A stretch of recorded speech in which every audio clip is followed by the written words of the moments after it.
La question revient sànq ba tey gis naa ne ñu ngi koy poser mais parce que est-ce qu'il y a pas de contradiction ci sa réponse parce que durant peut-être depuis le début bu ñu lay dégg c'est comme si da nga am certitude qu'il y a viol parce que da ngay wax ne Adji Sarr non loolu laa jàpp alors c'est juste une question. J'ai des certitudes alors que y a viol sànq maa ngi la koy laaj nga ne présumé bu ñu demee mais foofu y a contradiction ci sa réponse est-ce que Adji Sarr dafa la wan ay preuves qu'il y a viol ci digganteem ak Adji Sarr alors Gabrielle. Non, faut pas faire dans le sens sensationnel xam nga ku coupable ak ku coupable Maham Diallo ma toog ci bureau rek a koy décider donc pour respecter la présomption des ku ci nekk man nekkuma fa woon viol am na wala amul juge bi rek moo ko mën a wax keneen mënu koo wax mais am na la fa xew am na lu fa xew. maanaam xew fa xewaat fa. lu fa xew maanaam. am na lu fa xew xam nga yow d'habitude moom booy wax. non il y a eu des choses je porte jamais de gants il y a eu des choses. On n'est pas des enfants on n'est pas nés de la dernière pluie kilifa du fees xaram jouru tabaski ñëpp bokk kook seeni jabar ñi bokk kook seeni doom ak seeni sët nga dem Sweet Beauté et puis Sweet Beauté c'est pas un salon de luxe c'est un endroit sordide c'est un endroit sordide tu sors pas du lit de tes femmes à 6 heures du matin pour aller dans cet endroit sordide comme ça si c'était même pour le luxe de l'endroit niñ ko defaree dafa rafet nga ne Sweet Beauté de moom waaw architecture bi dafa rafet xaaral ma dem xool waaye c'est un endroit sordide foofu dafa salte amul lenn lu exceptionnel loo xamante ne nii war nga mën a dem comme un musée di seetaan murs yi quoi xam nga li ma la wax. Qu'est-ce que tu veux dire? On n'y va pas pour regarder les murs quoi. Je suis désolée. Qu'est-ce que tu veux dire? C'est-à-dire que yaa ngi wax ne même s'il y a pas viol am na lu fa xew. mais ça veut dire Gabrielle il faut que les choses soient claires. non il y a eu des choses. mais qu'est-ce qu'il y a eu? Des choses c'est quoi? Qu'on nous le dise. Il y a eu des choses qu'on nous le dise. Des choses lan. mais déggoo li ma la wax. il n'y est pas allé pour regarder la beauté de l'architecture. wax ko ci wolof parce que ñii seetaan dañu bëgg a comprendre. non dama ne foofu kenn du fa dem di xool naka lañ tabaxee xam nga parfois da ngay gis bâtiment mu rafet mu jaral la nga fay nga dem admirer mais foofu bâtiment yi rafetul du bâtiment boo xam ne war nga mën a fay dem paas dem pour massage dem xool fa mais attends massage 6 heures du matin massage jour tabaski massage 2 fois 31 décembre. heure bi yaramam di metti la wax ne heure boobu la fa dem. Gabrielle est-ce que à les raisons yi mu joxe ne moom moo tax mu dem foofu bu dee métti la métti mën na la dab n'importe quelle heure. mais Adji Sarr n'a aucun diplôme médical Adji Sarr mi bàyyi jàng 4e lan la mën a faj. mais les douleurs lombaires da ngay gis nit jóge fii dem ba Paris di wut ay spécialistes.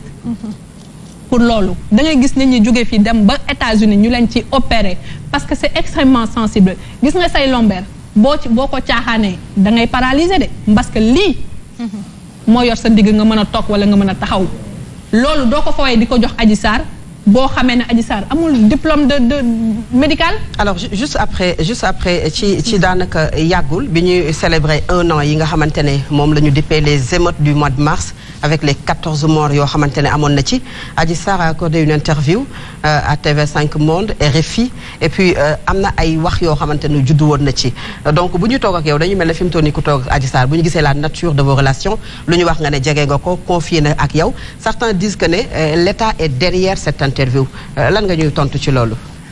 L'État décidément il est derrière beaucoup de choses mais am na ay journalistes sénégalais yu rencontré Adji Sarr. yu doon. Il y a des journalistes sénégalais qui ont rencontré Adji Sarr bien avant les journalistes étrangers. Il y a des journalistes sénégalais qui ont fait des interviews d'Adji Sarr bien avant Le Monde ak ñeneen ñi sans que ñu génne ko. ah oui. ah oui. yooyu ñan la journaliste. ña fa nekkoon laaj leen. Il y a des journalistes ya fa dem interviewé ko ragal koo génne. Y en a. Il faut accepter que à un moment on a eu peur d'un phénomène nouveau dans ce pays dafa am benn waxtu boo xam ne ñëpp a ragal am lu ñu ragal.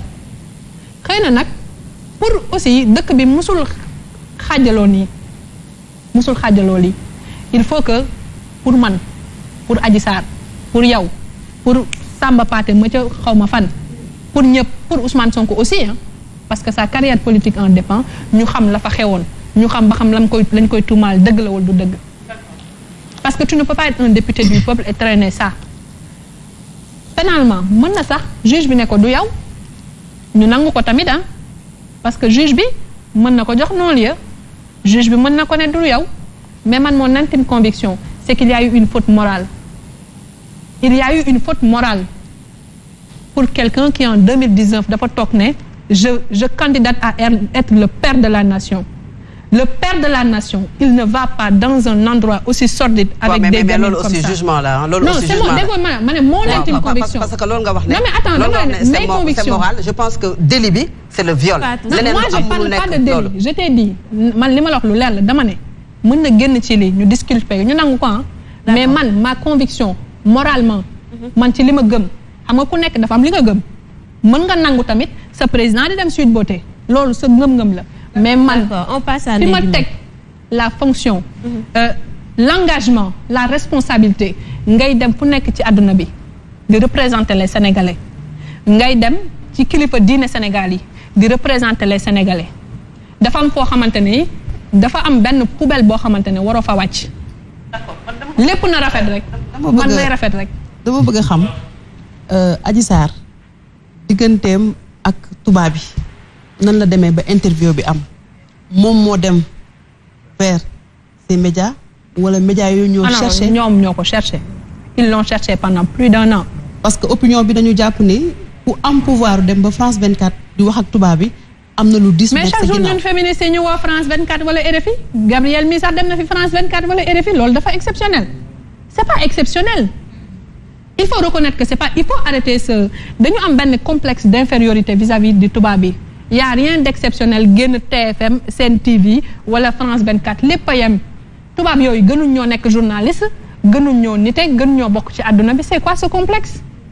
yow lan nga ci def ci shooting bi déjà bi Adji Sarr génnee France 24 après coow li bari woon na am na ñu la doon attaqué que ni yow yaa nekk derrière ba ci photo yi ni Gabriel ni Adji Sarr doon posé. li ma man bari na de. shooting la bari na de. loo ci def ci wàllu boobu ci photo yeeg yooyu. man mënuma photo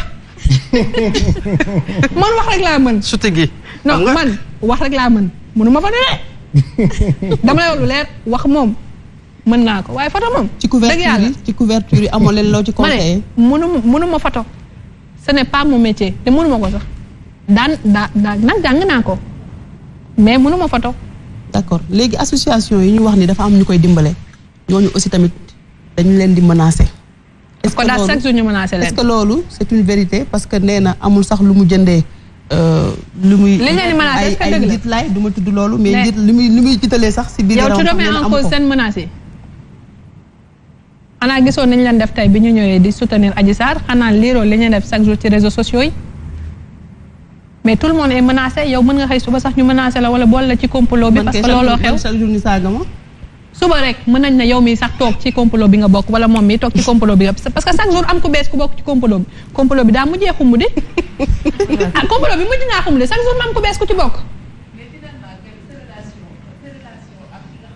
moo di Maty 3 Pommes parce que gis nañ leen ñoom itam dañuy jug di génn di def ay live gis naa la ci récemment nga dugg ci biir live am ngeen di wax par rapport ak situation bi seen relation yéen ñett ñooñu c'est quoi exactement. parce que lu ci ëpp dañuy ak Françoise Hélène. non Françoise Hélène dafa créer benn association woo ci jigéen ñu bëri. pour ñu ñëw soutenir Adji Sarr. et elle a plus de 1000 personnes yu ci bokk. du Gabriel kese ah. ñi fa ñëwoon tey Kodas ñi ñëwoon ñoom ñoo mobilisé wu maire yi nga gis foofu yëpp waa Kodas la. bi mu wootee boobu mu am benn groupe WhatsApp ñëpp bokk ci. di weccee xalaat di jàppale xale bi léeg-léeg am ñu ci dugal seen cotisation yónnee ko Adji.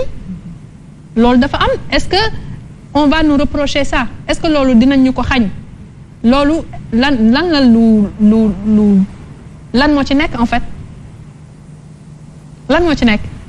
mais situation bi moo ko laaj en fait. moo tax des gens se posent des questions. situation ban situation bu nu mel. Gabriel gis nañ ne monsieur Ousmane Sonko n'est pas n'importe qui certes ñëpp xam nañ ci dara mais également Adji Sarr aussi gis nañ situation bi ni ñu ko làqee di ko favoriser di ko yóbbu. foo ko favoriser. mais gis nañ. yéen léegi da ngeen bëgg waa police bàyyi Adji Sarr ci réew mi daal ñu rey ko loolu ngeen bëgg. on dit pas ça parce que ñëpp xam nañ ne parce que quand on protège quelqu'un c'est un droit mais c'est le droit à la protection c'est un droit boo xamante ne l'État du Sénégal le pays le lui doit c'est une Sénégalaise on doit la protéger ce n'est pas un privilège c'est un droit. voilà non déggoo ma ne la protection qu'on donne à Adji Sarr ce n'est pas un privilège hein c'est un droit Gabriel Kane bi keroog bañ ko fi menacé da koo laajte ji yow bis bu ñu la menacé boo wootee police ñoom ñu ñëw. mais ñaata nit lañ fi menacé ñu woote police du ñëw. elle ne l'a pas demandé peut-être. mais ñi ko fi demandé ñëpp am nañ ko parce que da nga ni sànq tout le monde est menacé. non la police sénégalaise a été toujours à la disposition des gens. La police sénégalaise a toujours été à la disposition des Sénégalais. Il faut le reconnaître ça. Non, ça on le reconnaît. Vous le reconnaissez. On est d'accord qu'ils ont toujours été là pour protéger les Sénégalais. Pour une affaire entre deux personnes, yoo xam ne privées quand même. Mais cette protection de la Bible de Adji Sarr aussi, Gabriel. Est-ce que tous les Sénégalais peuvent en bénéficier? Bu ñu amee ay jafe-jafe, ça aussi. Déggoo li ma la c'est plus une affaire privée. Maintenant ça concerne tout le Sénégal. D'accord. La xewoon biir Sweet Beauté dafa génn Sweet Beauté dugg biir dëkk bi ray fi fukki nit ak ñeent ñu perte loo ñu ay milliards xaajaloo dëkk bi yëpp. bu jaree ñu dem ba arena ba ñu xam la fa xewoon kat ndax man mii xam bëgg naa xam la fa xewoon. D'accord. na ma bëggee dégg na may dégloo Adji Sarr bëgg naa am l'opportunité. déglu donc elle est privilégiée dañ ko privilégiée wala. non de quel privilège parle-t-on? bu ñu amee peut-être la